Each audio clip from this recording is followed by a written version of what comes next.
matin, on a Georges, Gilles T, qui sont... moi, je les connais depuis 2005, depuis que je suis venu en France. Et à l'époque, en fait, Georges et Gilles, ils étaient toujours à Coventry, en Angleterre. Et ils sont venus avec une équipe, et petit à petit, le cœur sont venus en Angleterre. En France, en France depuis Angleterre, et ils ont aidé l'implantation à Paris, à Lyon et à Genève. Et donc aujourd'hui, Georges il est ancien dans l'église à Lyon, Lumière des Nations, LDN, et il nous épaule aussi parce qu'il fait partie de l'équipe apostolique. Donc aujourd'hui, on est toujours épaulé par Georges et son équipe. Et je vois toujours l'église comme un tapis. Et de l'extérieur, c'est très beau, c'est joli. Mais en dessous, il y a des liens qui vont de partout, avec les couleurs, les traces, en fait, des liens. Et en fait, on est tous liés dans son église, on est tous liés, on a des liens avec plusieurs équipes d'église. Et ça, c'est la famille de Dieu, quoi. Et voilà, autant que nous, on est épaulés entre nous, on est épaulés aussi par les autres églises. Et ça nous protège aussi, ça nous aide à avoir des jalons aussi.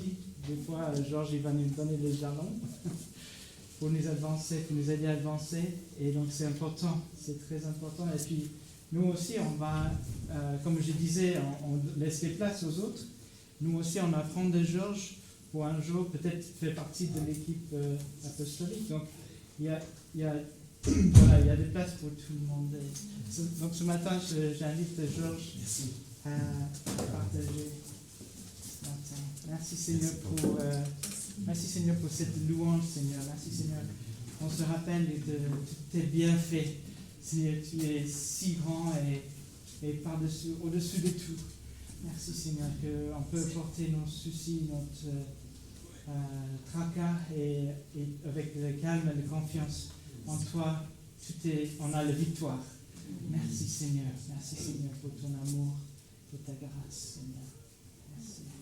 Merci Georges. Merci beaucoup Paul. Donc merci beaucoup Paul, merci à vous tous pour votre accueil encore une fois. Tu parlais tout à l'heure de l'église à Genève. Cette semaine, on a eu une très très bonne nouvelle pour Genève parce qu'il y a une famille qui fait partie actuellement de l'église dans notre famille à Nîmes, près de Nîmes, dans le sud de la France, qui va déménager pour soutenir, pour aider l'église à Genève cet été. Et David, il a décroché un travail là-bas à Genève. Donc ils ont 4 enfants, donc pour trouver un appartement à Genève, c'est hyper cher. Donc le travail était essentiel. Nous on a beaucoup prié. Et merci Seigneur, cette semaine, ça y est. Donc ils vont déménager tous ensemble cet été, soit en juin, soit en août, je ne sais pas encore. Mais merci Seigneur. Et maintenant le logement, les écoles, etc. Waouh. Donc on fait partie d'une famille. Donc on se connaît et on prie les uns pour les autres. Ce qu'on va faire maintenant, c'est un enseignement et puis on va faire un moment de prière ensemble. Cet après-midi, Jill et moi, on sera chez nous à Lyon parce que nous avons un baptême. Et on va baptiser une jeune femme. Elle aura 19 ans mardi, cette semaine. Camille. Je connais son témoignage. Elle va expliquer à tout le monde qu'elle ne croyait pas du tout en Dieu. Elle va parler du décès de son frère il y a quelques années, des crises d'angoisse, l'anorexie, un trouble aussi bipolaire, l'abus de substances, et de l'alcool, bref, une enfance, adolescence très difficile. Et puis elle va témoigner comment Dieu s'est révélé à elle l'année dernière, août, septembre, je pense. Et maintenant, elle va dire qu'elle est une nouvelle personne grâce à ce que Jésus a fait pour elle. Elle est, selon la Bible, une nouvelle création. Et moi, j'aimerais vous parler un peu ce matin du fait d'être une nouvelle création. Donc, si vous avez une Bible, ou peut-être ça va s'afficher, je pense que j'ai mis le passage 2 Corinthiens 5, verset 14, on va lire 8 versets. Merci. Donc c'est Paul l'apôtre qui écrit à une église en Grèce. L'amour de Christ nous presse, parce que nous sommes convaincus que si un seul est mort pour tous, tous donc sont morts. Et s'il est mort pour tous, c'était afin que ceux qui vivent ne vivent plus pour eux-mêmes, mais pour celui qui est mort et ressuscité pour eux. Ainsi, désormais, nous ne percevons plus personne de manière humaine. Et si nous avons connu Christ de manière purement humaine, maintenant, nous ne le connaissons plus ainsi. Si quelqu'un est en Christ, il est une nouvelle création. Les choses anciennes sont passées. Voici, toutes choses sont devenues nouvelles. Et tout cela vient de Dieu, qui nous a réconciliés avec lui par Christ et qui nous a donné le ministère de la réconciliation. En effet, Dieu était en Christ. Il réconciliait le monde avec lui-même en ne chargeant pas les hommes de leurs fautes. Et il a mis en nous la parole de la réconciliation. Nous sommes donc des ambassadeurs pour Christ, comme si Dieu adressait par nous son appel.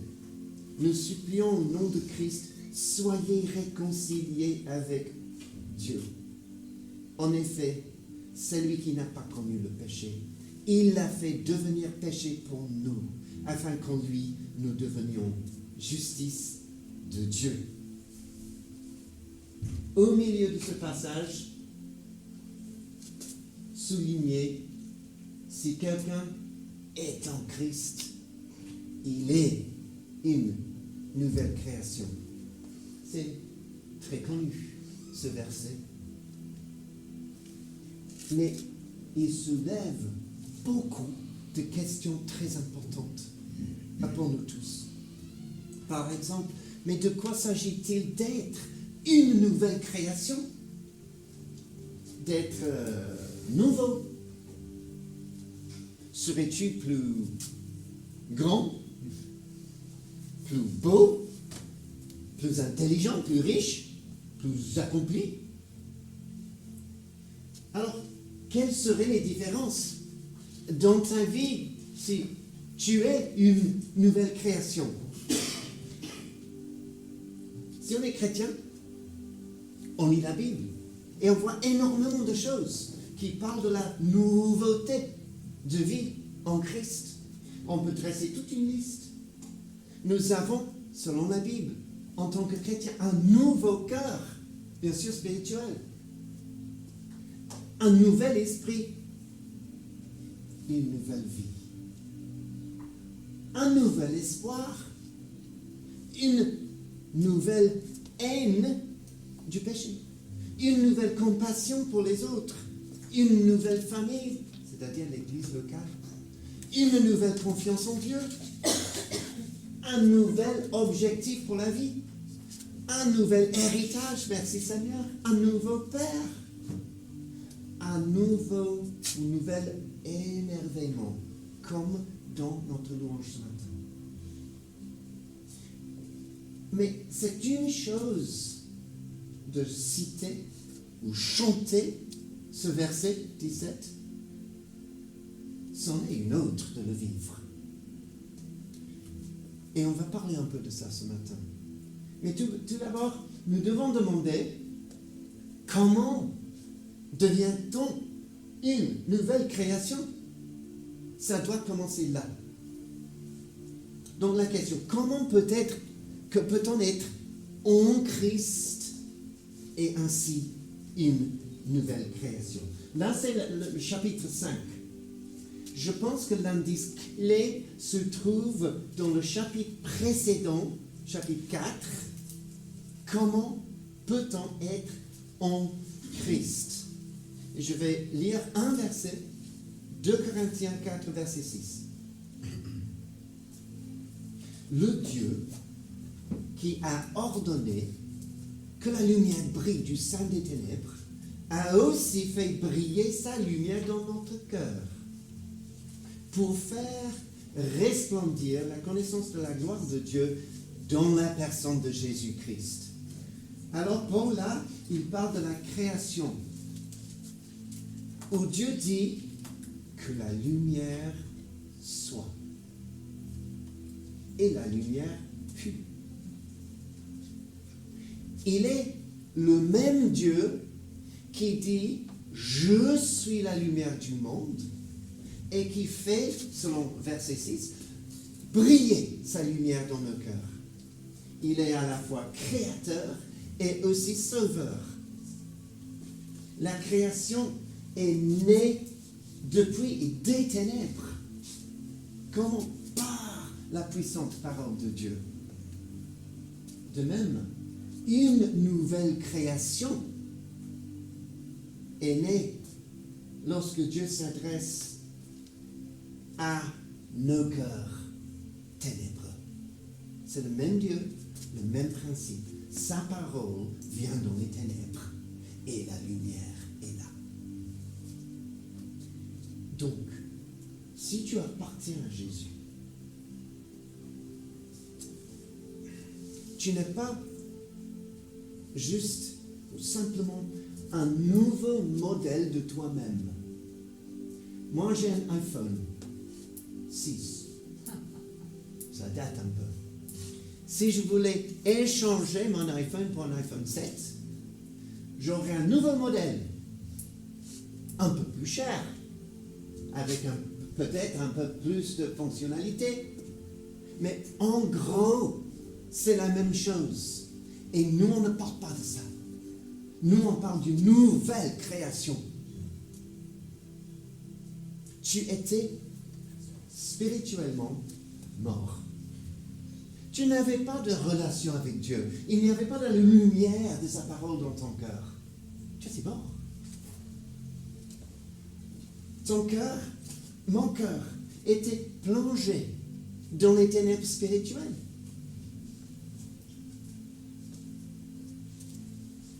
Tu ne pouvais rien faire pour amener la lumière.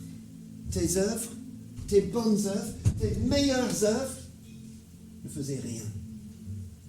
Tu avais besoin que Dieu fasse amener la lumière. Et il a fait briller sa lumière dans ton cœur. Tu ne méritais pas, mais il l'a fait quand même. Pourquoi? Parce qu'il t'aime. La lumière vient, une nouvelle création est faite. Mon histoire, j'avais 14 ans, je croyais en Dieu. Je n'étais pas chrétien, mais je croyais en Dieu.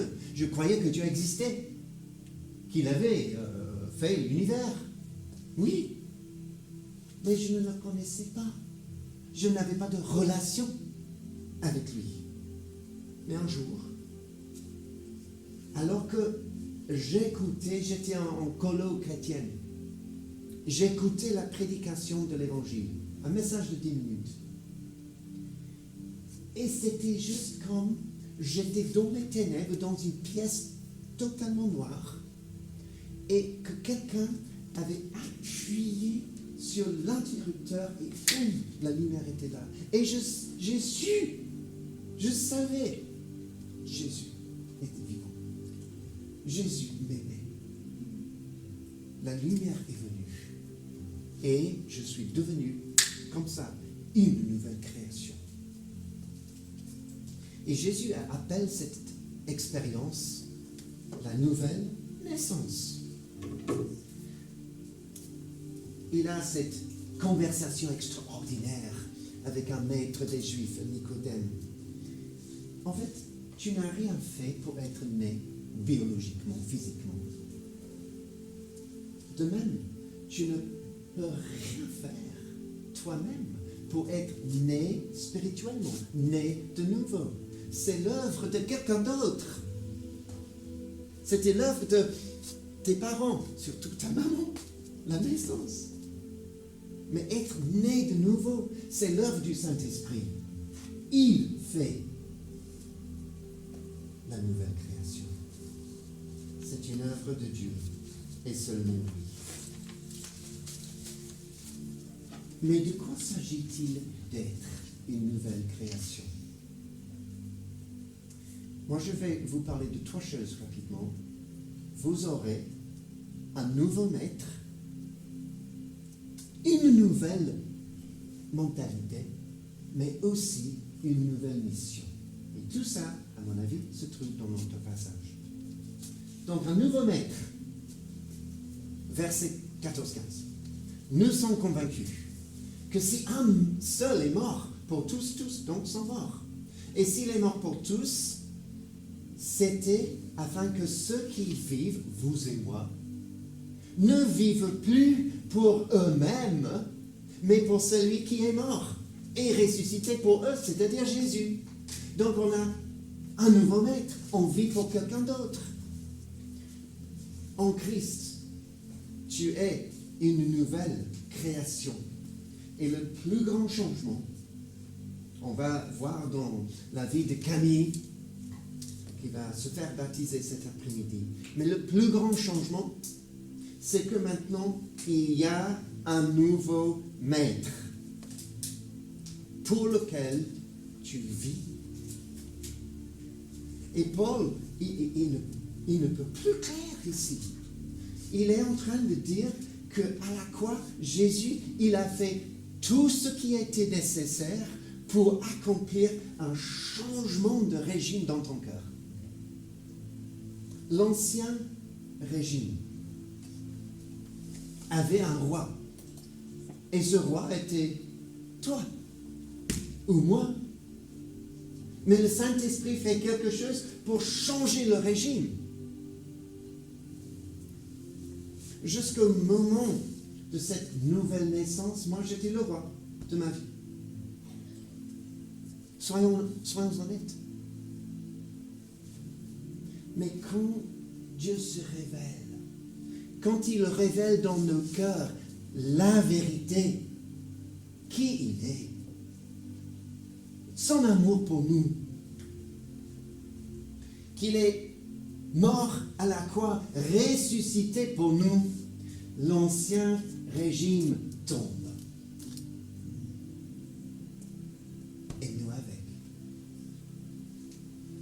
Et donc c'est avec joie que tu veux que ce merveilleux Seigneur, Sauveur aussi Jésus, prenne la place dans ta vie, la place du trône. Ce n'est plus toi. Désormais, c'est lui. Tu as un nouveau maître. Mais attention,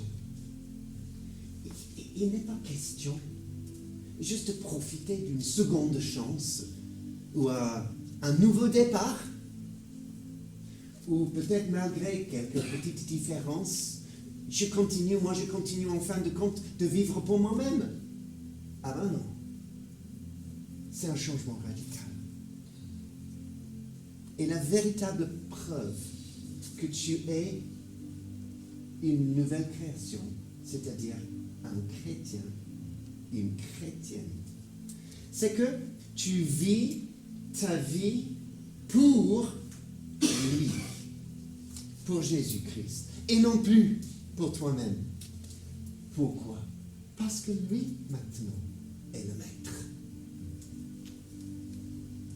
Et donc, je dois me poser la question, est-ce que je vis pour moi-même? Ou est-ce que je vis pour celui qui est, selon Paul, mort et ressuscité pour nous? C'est ça la question. Et c'est assez pratique. Parce que le maître, le Seigneur, le roi, si vous voulez, de la vie, c'est lui qui décide les questions qui se posent dans la vie, qui dirige les questions où habiter, comment gérer les finances dans la famille, comment se comporter envers les autres, comment s'engager à l'église locale, comment donner, comment servir, que regarder sur Internet. C'est lui qui répond à la question « Quelles sont tes priorités ?» Comment pardonner aux autres? Avec qui tu passes du temps? Et pourquoi? Comment tu utilises Internet, etc. C'est lui, maintenant. Il est le maître. Et tu sais, vous savez bien que ce soit Jésus, soit quelqu'un d'autre. Et ce quelqu'un d'autre va être moi.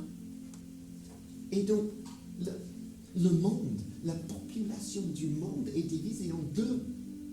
Ceux qui ont eux-mêmes pour roi et ceux qui ont Jésus pour roi. Tu as un nouveau maître si tu es une nouvelle création. Deuxième chose, verset 16. Une nouvelle mentalité, c'est lié bien sûr. Désormais, nous ne percevons plus personne de manière humaine. Et si nous avons connu Christ de manière purement humaine, maintenant, nous le connaissons plus ainsi. Donc, étant une nouvelle création avec un nouveau maître sur le trône de ma vie, j'aurai une nouvelle mentalité, une nouvelle perspective, une nouvelle attitude envers les autres. Ça touche mes relations. Et nous ne considérons plus les autres selon notre ancienne vie, mais selon comment voit le maître de notre vie, Jésus. C'est de voir les autres avec un nouveau sens de ce qui compte vraiment à lui. Jésus, il est tout pour nous. En Philippiens 2, Paul, il écrit à une autre église, « Ne faites rien par esprit de rivalité ou par désir d'une gloire sans valeur, mais avec humilité. Considérez les autres, nouvelle attitude, nouvelle mentalité, considérez les autres comme supérieurs à vous-même. Au lieu de regarder à vos propres intérêts, regardez aussi à ceux des autres. Que votre attitude soit identique à celle de Jésus-Christ. Waouh! Et encore une fois, je pense que nous pouvons être très pratiques ici. Parce que la théologie, l'enseignement biblique touche la vie et transforme la vie. Alors si j'ai une nouvelle perspective, mentalité, je peux me poser la question, vous pouvez le faire, comment vois-tu ton ami, ton conjoint, tes enfants, ton patron, tes collègues de travail, ton frère, ta soeur, les amis dans l'église, le SDF au coin de la rue? Est-ce que moi je les vois comme Dieu les voit, ou plutôt selon les valeurs du monde? Et il y a toute une différence. Voici un exemple. J'aimerais que vous imaginiez le collègue au travail le plus exécrable qui soit. Et il y en a. Pense à lui ou elle. Donc il t'agace, il t'énerve tous les jours par son comportement, par ses attitudes, par ses propos, par ses paroles. Tu en as marre. Ah, franchement. Pour toi, il n'est qu'un problème, mais un gros problème. Mais comment Dieu le voit-il? il voit les mêmes choses, les mêmes mauvaises choses. Il voit tout. Mais au-dessus de tout ça, il voit cette personne comme une personne pour qui il avait demandé à Jésus, son Fils, de mourir à la croix, de verser son sang. Pour lui, la personne la plus exécrable qui soit. Oh, c'est magnifique. Mais là, ça illustre, je pense, la différence. Notre opinion, notre mentalité est selon Jésus. Donc, à quel point voyons-nous les autres selon les valeurs du monde?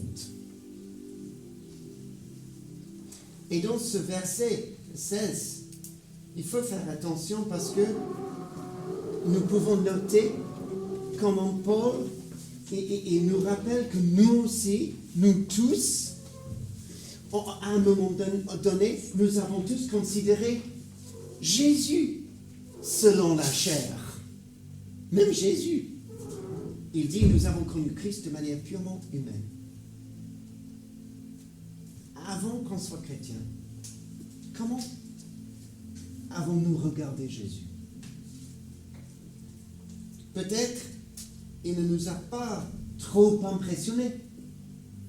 Peut-être il était pour la vie une option et non une nécessité. Pour moi, il n'était pas du tout mon Seigneur. C'était moi qu'il était, comme je viens de dire. Ésaïe chapitre 53, un de mes chapitres préférés dans l'Ancien Testament. Le prophète, il parle 700 ans avant la venue de Jésus, mais il parle de celui qui devait venir. Ésaïe 53, verset 2, il dit, c'est-à-dire Jésus, il n'avait ni beauté, ni splendeur propre à attirer le regard. Et son aspect n'avait rien pour nous plaire. Méprisé, délaissé par les hommes, homme de douleur, habitué à la souffrance. Il était pareil à celui face auquel on détourne la tête. Nous l'avons méprisé, nous n'avons fait aucun cas de lui. Et ce chapitre continue merveilleusement, heureusement, parce que tout cela a changé. Donc le verset suivant, pourtant, ce sont nos souffrances qu'il a portées. C'est de nos douleurs qu'il s'est chargé. Il a été blessé à cause de nos transgressions, brisé à cause de nos fautes. La punition qui nous donne la paix est tombée sur lui. Et c'est par ses blessures que nous sommes guéris. Waouh! Il a fait tout ça pour moi. Il a fait tout ça pour vous. Amen. Et du coup, ça demande, je pense, une réponse du cœur. Que lui, il soit le nouveau maître. Et que lui, il me donne une nouvelle mentalité, une nouvelle perspective. Et finalement, troisième point, il nous donne aussi une nouvelle mission. Versets 18, 19, 20. Donc, je résume, Dieu nous a réconciliés avec lui, le Père, par Christ. Et nous a donné le ministère de la réconciliation.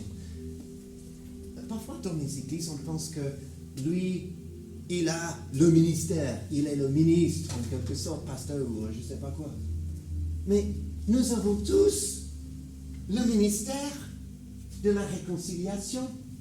Si on est déjà une nouvelle création, on en a tous. On est tous appelés.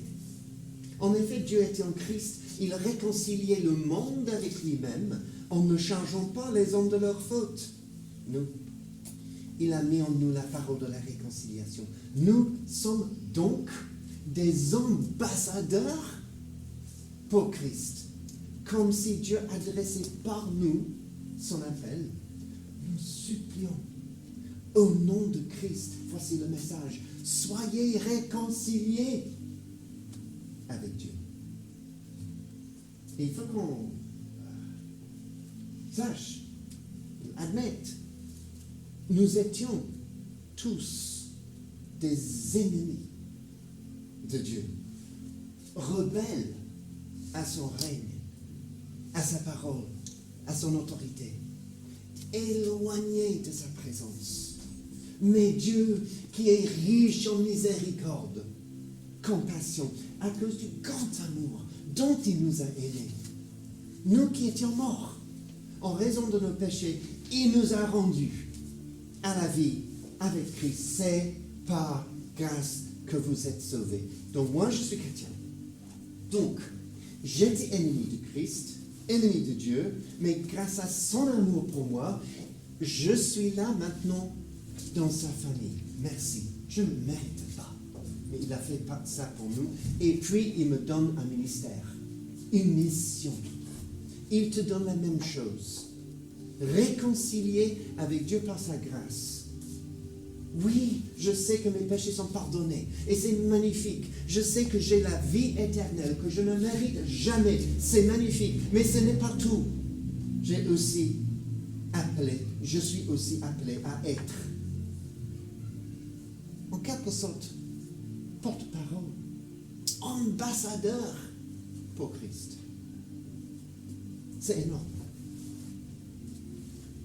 Ça doit être un honneur très particulier d'être invité à être ambassadeur pour un État.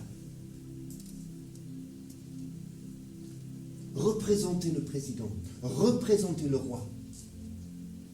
Mais nous, on est appelés à représenter pas un roi qui va mourir dans 10 ans, ou un président qui va démissionner à cause de telle ou telle chose. Mais on est appelé à être les ambassadeurs de Dieu, le Dieu vivant, qui vit à jamais, qui est le souverain de toute la terre, le créateur, le sauveur, le rédempteur, lui, ambassadeur. Vous vous rendez compte? Et la motivation pour être ça, c'était nécessaire. Verset 14, l'amour de Christ nous presse. Donc je veux être ambassadeur pour Christ, pas seulement parce que c'est écrit dans la Bible, quel honneur, mais j'ai l'amour qu'il a mis dans mon cœur et ça me pousse pour le servir dans ce ministère. Et c'est quoi en pratique? D'avoir et d'exercer d'ailleurs le ministère de la réconciliation. Je pense que c'est de porter son amour et sa parole et sa présence dans un monde rebelle, dans un monde sans espoir, sans Dieu, comme nous l'étions nous aussi. C'est de prendre sa parole. C'est aussi de prier pour les malades, apporter son royaume, représenter sa puissance, sa présence, son royaume, prier pour les malades et libérer ceux qui sont captifs. C'est aussi de vivre un style de vie pieux, qui inspire des questions, qui génère des conversations, qui ouvre les portes pour l'évangile de Jésus. Ambassadeur, on représente. Bref, nous avons été réconciliés avec Dieu pour un but, pour et avec un objectif très clair.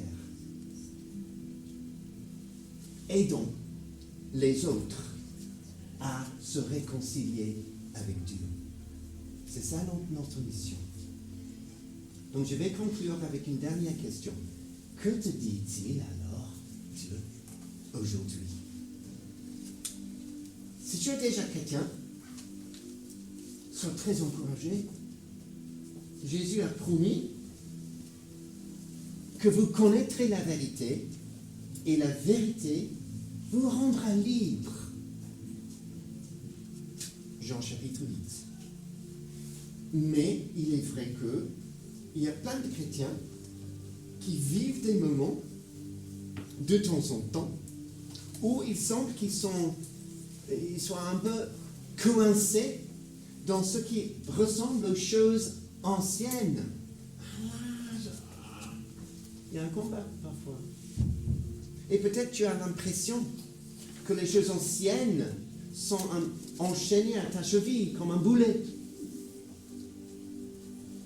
Et peut-être tu es épuisé par tes propres efforts pour essayer de vivre comme si tu étais nouveau. Et si c'est là que tu te trouves, je prie au nom de Jésus que la vérité vous affranchisse. Si quelqu'un est au Christ, il est une nouvelle création. Les choses anciennes passent. Toutes choses sont devenues nouvelles. Là, c'est la vérité. Là, c'est la parole de Dieu qui ne change jamais. Mais très souvent, on essaie de vivre comme si ce n'était pas la vérité. Ça, c'est la vérité. Si quelqu'un est en Christ, il est une nouvelle création. Et là, c'est pour le chrétien. Mais si tu n'es pas chrétien, permets-moi alors d'être un instant ambassadeur pour Christ. Donc, je vous dis, je vous aime. Dieu veut, je vais utiliser le tu, Dieu veut que tu deviennes une nouvelle création. Même aujourd'hui, quelqu'un naît de nouveau par la repentance et la foi. Mais pour que tu sois une nouvelle création, un prix terrible a dû être payé. Le sang de Jésus a dû être versé pour toi. Celui qui n'a pas connu le péché, c'est-à-dire Jésus était totalement parfait, pur. Celui qui n'a pas connu le péché, il l'a fait devenir péché pour nous, afin qu'en Christ, nous devenions justice de Dieu.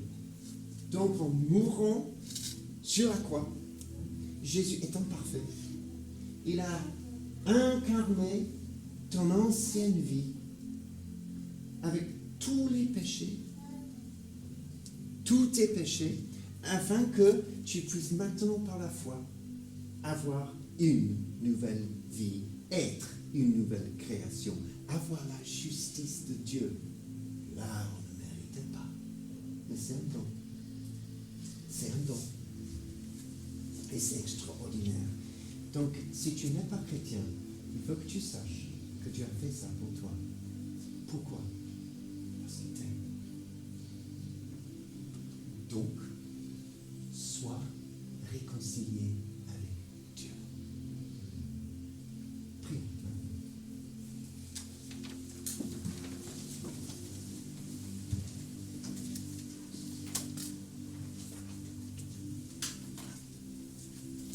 Seigneur, je te remercie pour la merveille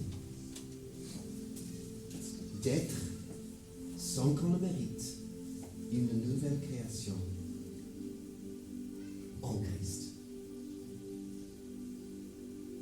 Merci pour la vérité qui rend libre. Et je prie, Seigneur, pour tous ceux et celles ce matin qui savent, qui sont déjà dans ta famille, chrétiens, toi le Père, le Papa, je prie, Seigneur, pour eux, que tu les encourages à marcher dans tes pas et à être tes ambassadeurs partout, tout le temps. Et que cette ville de Rouen soit transformée par une armée d'ambassadeurs. Au nom de Jésus. Amen. Je prie aussi, Seigneur, pour ceux qui ne sont pas sûrs de là où ils sont par rapport à toi, ou qui savent bien qu'ils ne sont pas encore tes enfants. Et je prie, Seigneur, qu'ils prennent courage ce matin pour être réconciliés avec toi, grâce seulement à ce que tu as fait. fais-le dans leur vie, au nom de Jésus. Amen. Amen.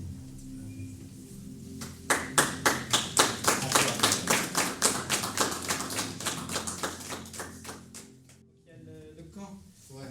qui est 17 gagné. Oui, vous êtes franchement tous invités à une semaine, ou presque une semaine, ensemble avec toutes les églises dans notre famille. C'est dans le sud de la France, dans le 30, le Gard. Ça commence le 17 juillet, donc c'est dans les vacances scolaires. Franchement, on a hâte d'y être ensemble avec bien d'autres. Et voilà, j'aimerais vraiment que les Rouennais soient présents pour nous encourager et pour que nous puissions vous encourager. Voilà, on fait des choses ensemble. Ouais.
Acclamer le Seigneur ce matin.